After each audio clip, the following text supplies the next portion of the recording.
Oke, kita ada di bagian terakhir di Perempuan Bicara. Saya ingin dengar dulu dari Uni Febi. Uni, mungkin gimana nih secara singkat apa yang harus dilalui atau dilakukan oleh korban perempuan soal konten asusila seperti artis mirip Rebecca dan juga satunya Dinar Candy tadi ya dari ceritanya.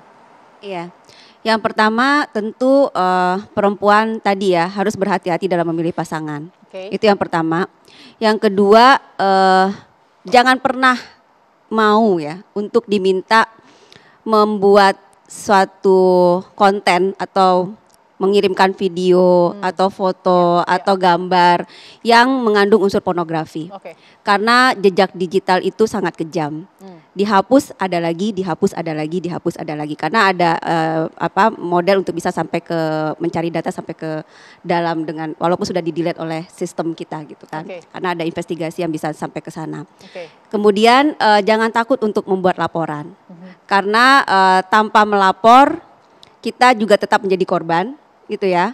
Karena sudah tersebar dan kemudian juga tidak membuat jera juga pelaku kalau seandainya tidak melapor. Jadi tolong segera melapor. Kemudian juga support system dari keluarga dan yang paling penting adalah penegak hukum.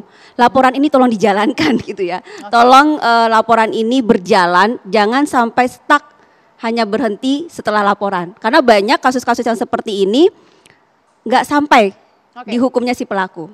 Gitu. Itu yang membuat perempuan udahlah kita ngelapor.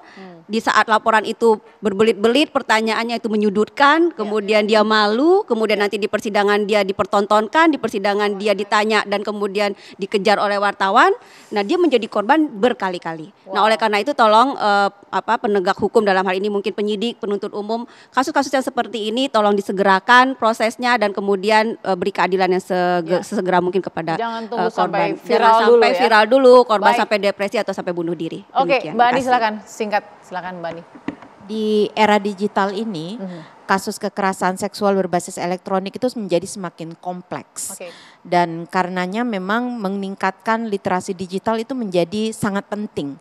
Dan yang terutama juga untuk memastikan pencegahan, kita harus mengubah cara pandang untuk menjadikan orang lain objek seksual.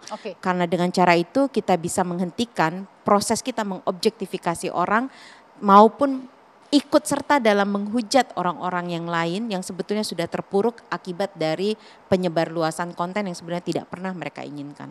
Baik, terima kasih Mbak Andi. Oke, Dinar Candy, apa pesan yang paling penting untuk diri kamu dan untuk teman-teman artis dan perempuan pada umum dan khususnya gitu?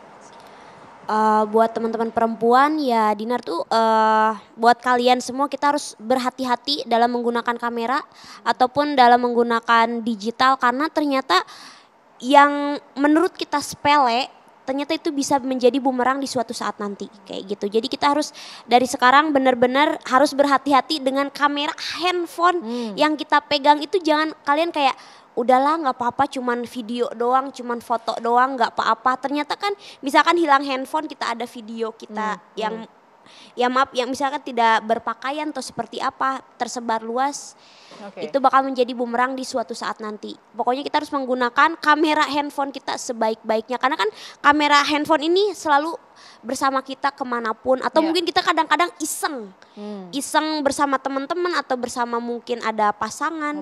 Iseng bikin konten. Bukan konten sih kayak misalkan ya pengen aja mengabadikan. Misalkan pengen aja mengabadikan. Lebih baik jangan deh kalau buat sekarang.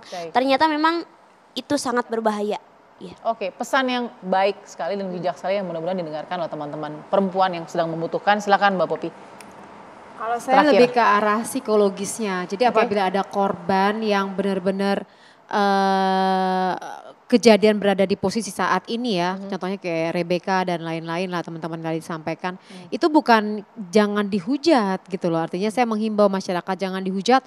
Ini gara-gara dia sendiri seperti ini maka kejadian seperti ini. Posisinya itu kan kita harus ngelihat dia jadi korban.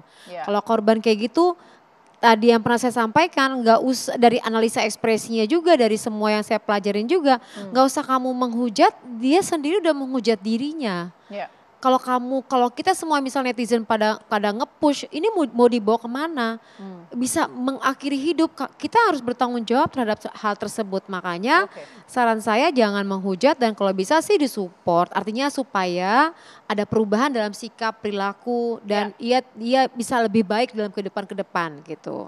Terima kasih Mbak Popi, kita doakan tidak ada lagi kekerasan berbasis digital, bertambah angkanya ya seperti tadi 800 lebih, ini sangat memprihatinkan. Terima kasih juga Mbak Andi, kita tetap menjaga bagaimana Komnas Perempuan tetap ada di sekeliling perempuan nih. Walaupun saya tahu sangat terbatas juga ini kekuatannya, tapi sangat bersuara dan didengarkan tentunya. Terima kasih juga Uni Febi, ilmu hukumnya, dan Dinar sudah berbagi dengan luar biasa, sharing pengalaman yang mungkin tidak mudah semua orang speak up seperti Dinar Kendi tadi. Semangatnya juga terima kasih. Sehat, sukses untuk turnya di Asia ya. Oke, itu jadi akhir dari jumpa kita di Perempuan Bicara. Terima kasih pemirsa, kita jumpa lagi minggu depan. Selamat malam.